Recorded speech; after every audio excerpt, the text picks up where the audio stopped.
We're back on a decent stack all of a sudden when we were fairly short after that aces hand.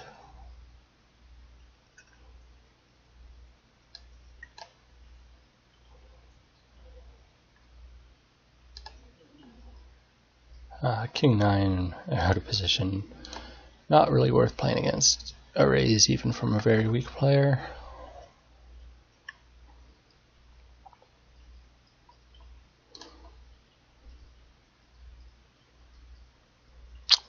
Boom. What a run out.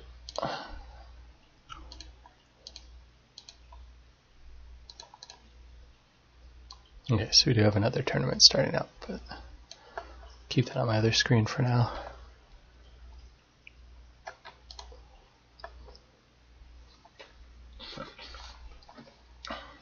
I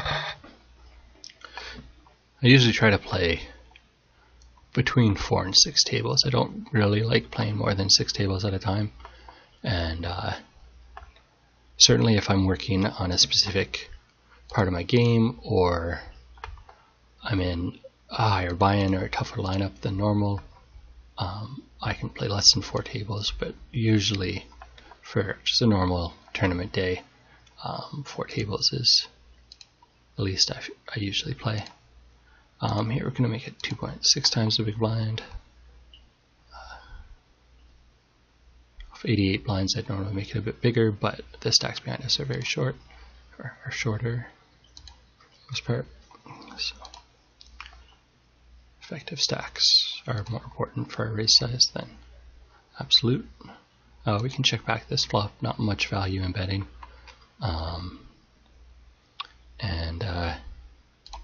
Same kind of story on this turn. I think there's a lot of hands with a bunch of outs against us. Now we lose to anything. It's kind of hard to imagine him folding much that beats us. How did I? Yeah, he's never folding king high there, so.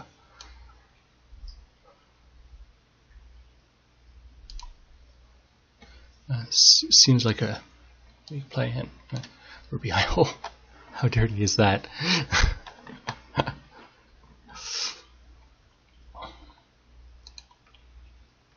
But on 20 big blinds, like on that dry board, I had like 10s. We're going to get some folds, and we can get called by worse hands. So I don't hate the check raise. It's not necessarily how I'd like to play the hand. I can't guarantee it's the best way to play the hand, but I certainly don't hate it. And we managed to get very lucky. Oh, here, against a weak opener, I figured we had a very big range advantage with ace-jack, but he happens to have one of his better hands, so we are out of the 750 bounty builder. So I'll pull in the 27 deep stack.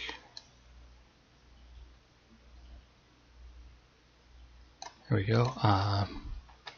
No need to, we could see bet on that board, but we have no backdoors, and can always put an overcard on the turn, which is nice. Would have called a single raise here, especially considering this rebuy, but even in general, this is a decent hand, even in the small blind. Maybe not, but once it's 3-bet, there's no way I'm putting a single cent in that pot.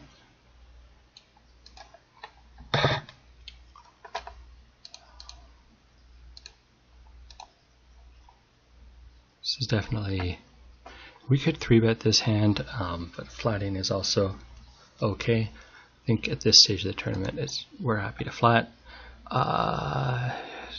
28 big blind opener, 10s. I think we can 3-bet get it in with the bounty.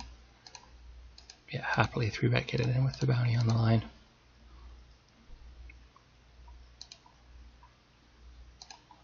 So we get a shove from 42 big blind stack behind us. I still I mean, I just don't see folding this hand against such a player. Against a lot of players, I am folding here, but yeah, King 7 suited. So we're in great shape, and we hold. So collect a little bounty and nice bunch of chips. This can be a raise. It's definitely not a mandatory raise on the cutoff, but certainly strong enough. 6 big blind shove. We are going to reshove. We cover everyone behind us, so it's definitely reasonable to shove it in with 6s. Definitely up against a good hand to be up against, and spike our 6. So 2 pair, no good, friend. I think we can call this just, well, actually our stack is pretty short. It's not a great call. But I think we're in position, and it is the rebuy period, so obviously that's not the flop we're looking for. And yeah, I don't know if that's probably too loose to call pre-flop. I tend to get suckered in with these kind of suited semi-connected hands with no high card value, and the stacks are just too short for that to be profitable.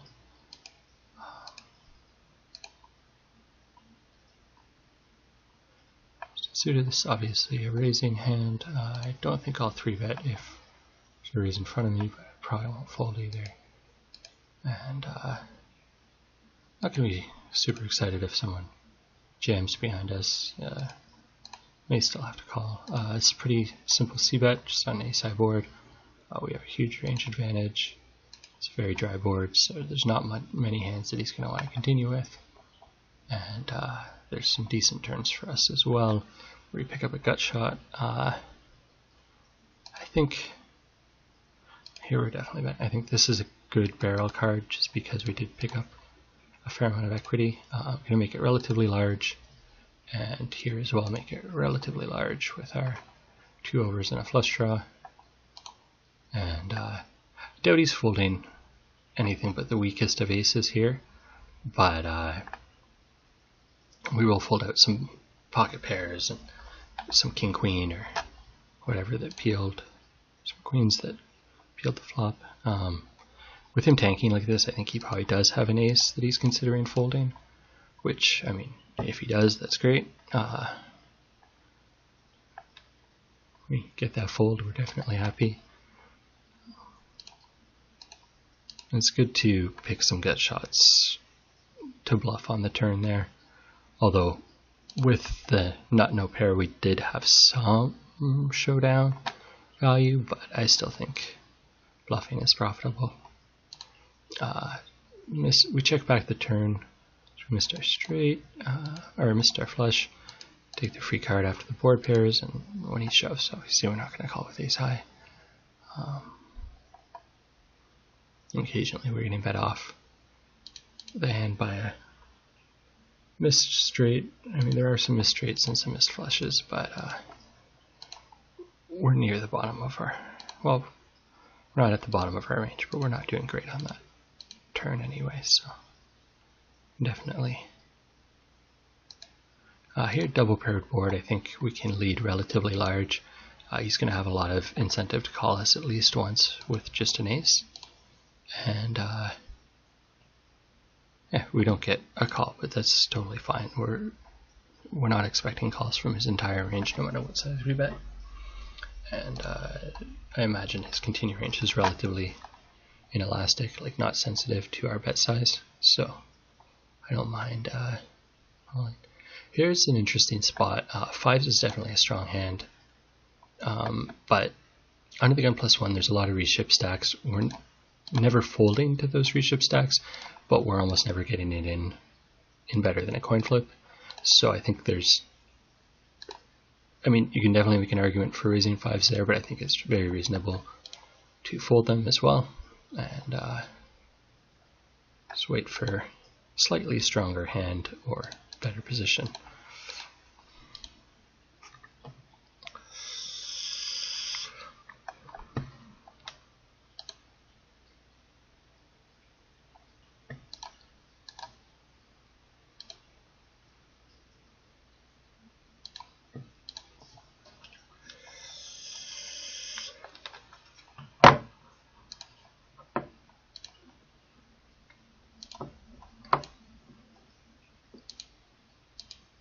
You know, we're getting pretty close to the money. I think this is probably going to be a shove.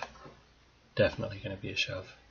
Well, when he limps, we don't really want to just blast it in there, but it's definitely a raise.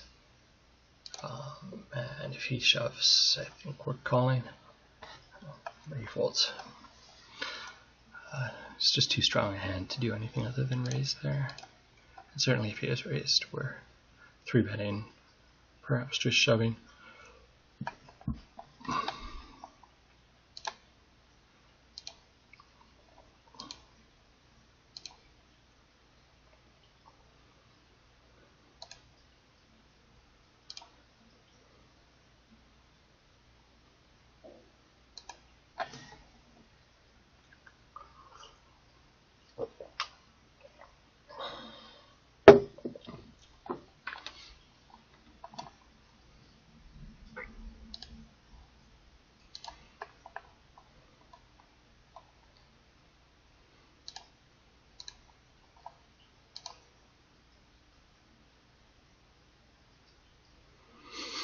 We could actually consider 3-betting here. Obviously, we don't want to commit ourselves against one of these short stacks, but if they were slightly deeper, we can really take advantage of the bubble by putting a lot of pressure with any 2 cards in certain spots. Being said, like, with the stacks behind us so short, it's pretty risky to do so because we may end up committing ourselves with a hand like 4 high, or deciding to make a mathematically incorrect fold, or putting ourselves in a situation where we decide to make a mathematically incorrect fold. Here, I mean, in the past, like in a rebuy 5 or 6 years ago, that could actually be a decent call, but this stage of the game, the state of the game nowadays, like, it's really just burning money.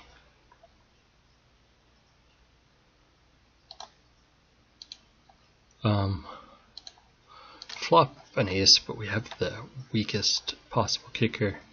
3 ways. I think this is an interesting spot because there's some merit to betting because of how many draws there are. But there's also some merit to checking just because we're unlikely to get value from worse made hands. But I think there's enough draws to justify a bet. It's unfortunate though because now we're almost certainly checking the turn out of position. We really just wanted folds and or the big blind to call us. It's going to be pretty hard to get this hand to showdown, and yeah, here we flop a gut shot. Pretty connected board. We could fire off a bet there. Be much more likely to bet if I had the ace of clubs rather than the 10 of clubs. Pick up more outs on the turn, but no guarantee that they're any good. Definitely facing 2 checks. There's an argument for betting anyway, but decided to check it back, and we'll just play ace high. They both had a pair. Hard to know if... I'm sure with 2 bets we could have gotten both of them to fold, but I don't mind checking it down either.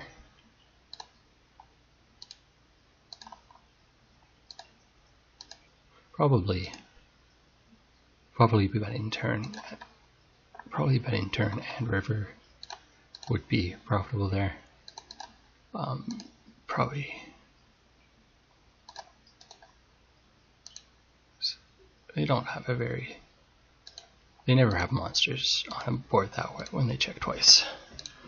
So it's going to be hard for them to call 2 bets.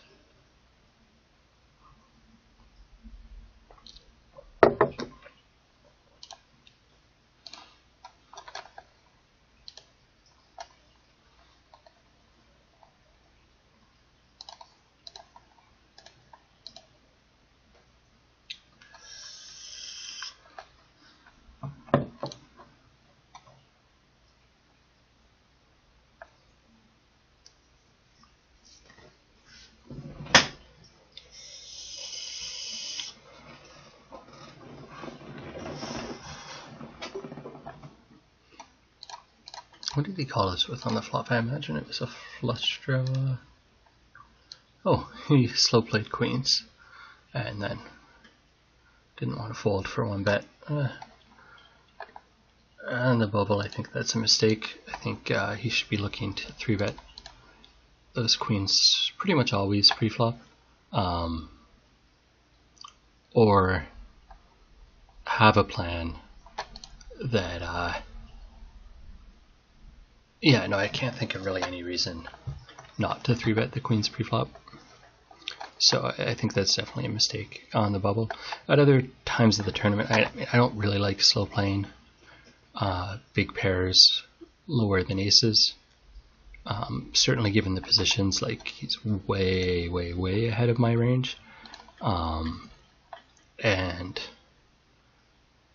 yeah, it's just it's kind of greedy to expect to get many profitable situations where he's getting more money from me by slow playing than by 3-betting and being very happy to get it in if he gets a chance. Ace King, obviously we're raising, and very happy in this situation to call a shove.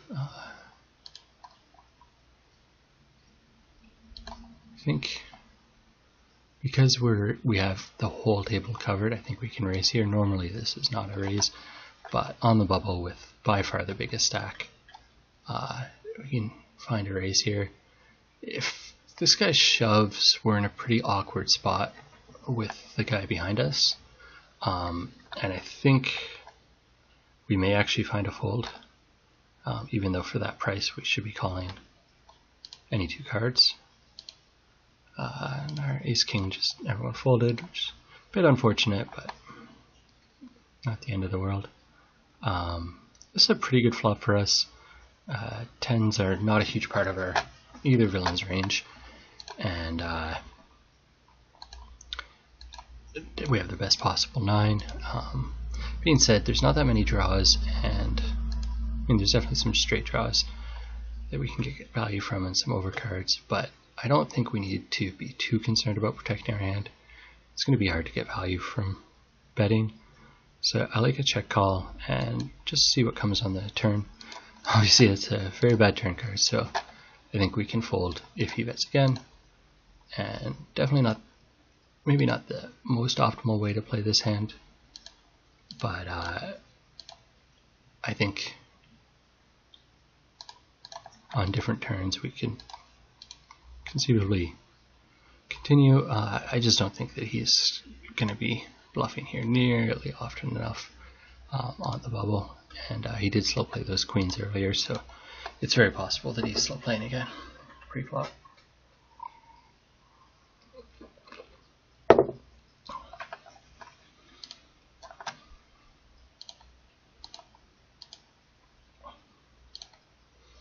I mean, sometimes you expect when players make a play like that and it doesn't work out that they won't do it again, but I find often people will repeat the same mistakes. That's one of the beauties of poker, is that he can easily say to himself, oh, that guy's raising ace 3, what a donkey, I'm so unlucky that an ace came on my queens, and be very happy to play the hand exactly the same way again. And it's kind of nice because when our opponents are making mistakes, we don't want them to learn from them, so it's very good if they think that we played the hand badly, when in fact they probably were the ones that made a mistake. Here we're obviously calling. If someone like Soldado shoved all in with 23 big blinds, we may find a fold. It seems weird and very weak, but the thing is that we kind of want to, on the bubble, when we have such a deep stack, we kind of want to be applying a lot of pressure but avoiding big all-ins, just because there's no sense risking our stack on a coin flip, and like risking our super advantageous position on a coin flip, and we can find a lot of places to abuse the bubble where we would not be able to if our stack was significantly shorter, or it'd be much less comfortable too if we lost almost half our stack there. Obviously, raise folding, no fun, but that's just part of playing the bubble as a deep stack. You want to be applying a lot of pressure to the shorter stacks and, you know, being very comfortable raise folding on in a lot of situations. It's still going to be profitable strategy in the long run.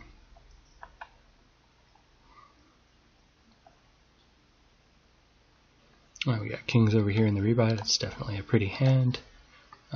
29 big blinds. Kind of hard to say how we're going to approach raises. Do we 3-bet?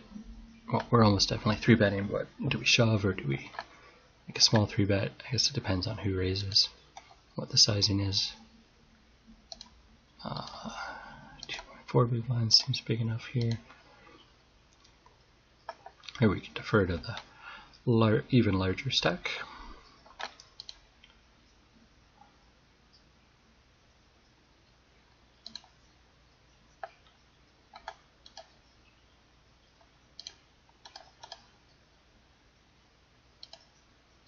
And here I think we have a clear 3-bet, clear as day. I don't think we need to shove. I think 1200 is a good size. I think it's small enough that that you might think he has some fold equity.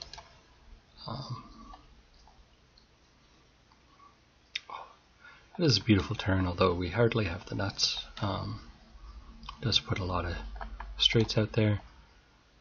See, King Queen is a hand that people enjoy playing. This would be a decent 3-bet, but I think it's also a decent flat, and we'll proceed accordingly. Don't need to bet super huge here. I think just over half the pot is good. We do want to charge draws, but if they're not folding anyway, we don't need to charge them the absolute maximum, and we're still getting decent value and not giving most draws a good price, and making it easier for some weaker hands to call us. Unfortunately, nobody calls.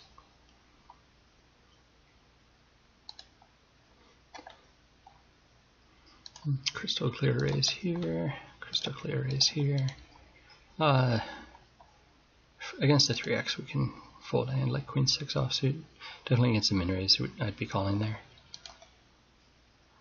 Just getting into heads up pot for such a good price is kind of hard to not like. This guy 3-bets. I've got him marked as a loose aggressive player, but his stats are actually fairly tight. See, when he checks that flop, he's definitely got something.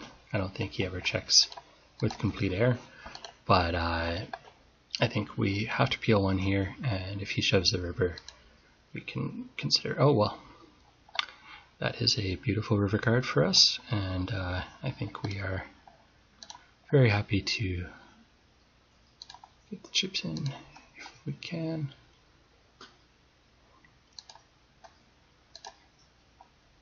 And he snap folds, so he was probably just bluffing the whole way. This is a really awkward spot because of his stack size and because of the raise size, but I don't think we're folding as strong a hand as ace 10 against what pretty much always seems to be a recreational player.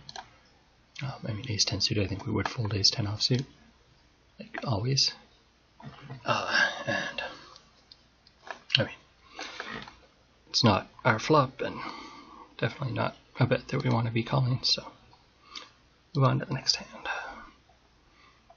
Feels kind of awkward calling like 6 big blinds pre-flop and then just folding on the flop that we miss, but ace 10 suit hits enough flops that we can definitely be comfortable doing that a certain percentage of the time. We're very close to the bubble in the big 27 here. So that is good. I mean, a min cash is only worth about, well, it's worth $45, so not terrible. But $3 up top, so obviously we're shooting for a final table. And we have a decent stack for this stage of the tournament. We're definitely well above average, so aiming for that final table is definitely, it's a stack where we're comfortable setting our sights on the final table. Let's put it that way.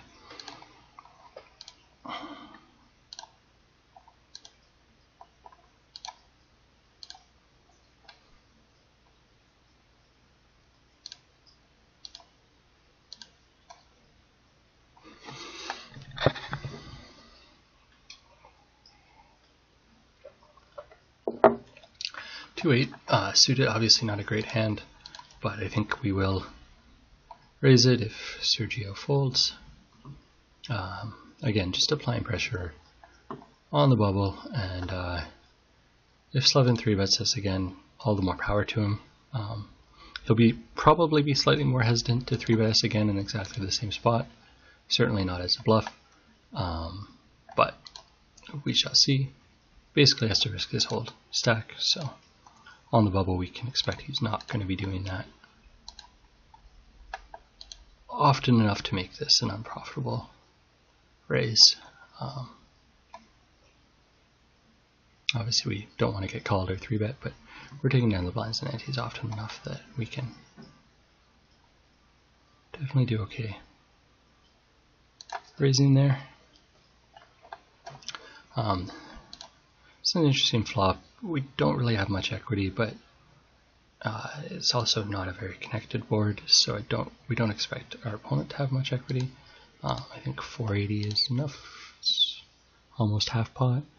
Here, I mean, his range is going to be pretty wide at 14 big blinds, but it is bubble and he's in early position, so I don't think Ace 10 is making money. Ace 10 suited is making money there. Ace 5, just, oh wait, we're actually effectively on the cutoff, so this is definitely a raise. Ace 5 is is my favorite weak ace. Yeah, maybe Ace 8 if you consider that a weak ace. Oh yeah, and like look at these ranges, we're absolutely crushed with Ace 10 suited. We were definitely calling this guy with Ace Jack suited, but once there's a shove behind, there's no business in this pot. We're in pretty good shape, but still his range is just so much stronger than Ace Jack suited. Here we flip a gut shot on a very dry board. It's going to be hard for our opponents to have hit much. So we can fire out more or less standard size c-bet and take it down a reasonable percentage of the time. That bet, I mean, it is into two players, which means we're going to get less folds, but it literally only has to work about 35% of the time to be profitable, something like that, maybe even less. But way less than half the time to be profitable.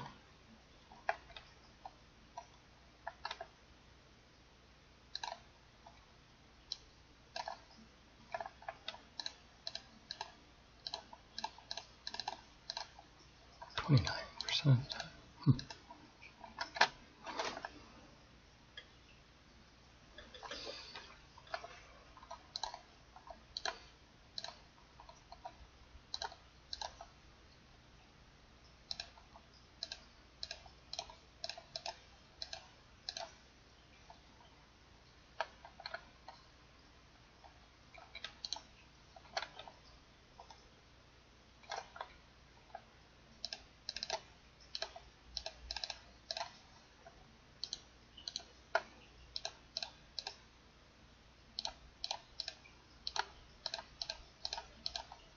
Yeah.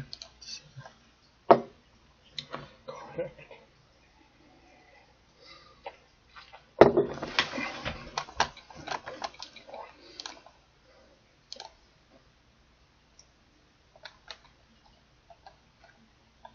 Looks like the bubble's going to be bursting here before the break. Only 2 players to go.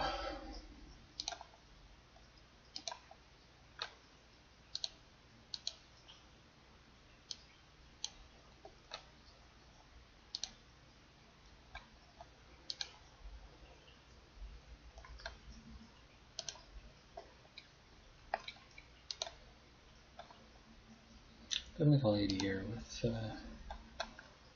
BBs. Gonna pop some wheel draws, gonna pop some other random interesting stuff. Just pods are so easy. But I feel like this, we're just giving up. Sure, we have a good shot now, but it's very likely at least one of our opponents has a good shot, and often a pairing worth it. Oops. No need to bet. Here we were for 4th pair, never betting that. So very likely we get beat by worse and very likely. So, oh yeah, check to jack 3 times. That's gonna happen a lot.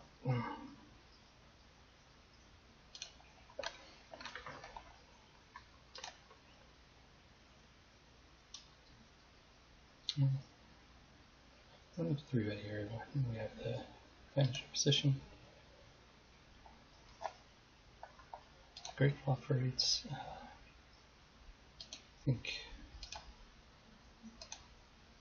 here it's just a little bit too victorious. I think we can. There's good arguments for betting or checking. I like checking and then calling bet on the turn. And realizing on the river, we'll have to see what I feel like doing then. That king is not a great card for us. Yeah, it is king. So that's fine. But I'm drawing a 10 outs for free, which isn't great. But